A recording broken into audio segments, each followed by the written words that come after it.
மயிலாடுதுறை இரட்டை கொலை சம்பவம் தொடர்பாக அதிமுக பொதுச் செயலாளர் எடப்பாடி பழனிசாமி தனது கண்டனங்களை தெரிவித்திருக்கிறார்.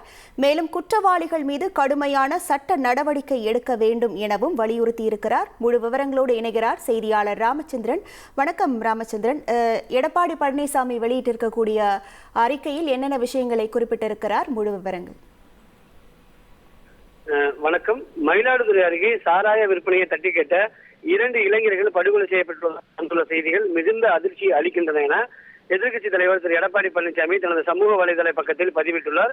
குறிப்பாக எந்த தவறும் புகார் அளித்தாலும் புகார் அளிப்பவர்கள் மிரட்டப்படுவதும் கொல்லப்படுவதும் என மக்களுக்கு முற்றிலும் அன்சேஃப் மாடல் நடத்தக்கூடிய திமுக முதல்வர் என விமர்சனம் செய்துள்ளார். அது மட்டுமல்லாமல் தனது ஆட்சியில் எந்த தவறுமே நடக்காது போல போட்டோ ஷூட், வீடியோ ஷூட் என வள வருவது தமிழ்நாட்டு அரசியலில் புதிய விந்தை எனவும் விமர்சனம் செய்துள்ளார். அது மட்டுமல்லாமல் திரு ஸ்டாலினுக்கு போட்டோ ஷூட்டுக்கு அரிதாரம் பூசிக்கொள்வதில் இருக்கும் கவனம், தனக்குத்தானே புகழ்ந்து கொள்ளும் இருக்கும் ஆர்வம் என்றைக்காவது ஆட்சி நடத்துவதில் இருக்கிறது உண்டா என கேள்வி எழுப்பியுள்ளார். மேலும் இதில் இவரின் கட்டுப்பாட்டில் இருக்கக்கூடிய காவல்துறை இந்த கொலை வாய் தகராறு முன்விரோதம் காரணமாக நடந்தது என பத்திரிகை செய்தி வெளியிடுகிறது. வழக்கை விசாரிப்பதற்கு முன்னமே காவல்துறை தீர்ப்பு எழுதுவது ஸ்டாலின் மாடலா எனவும் கேள்வி.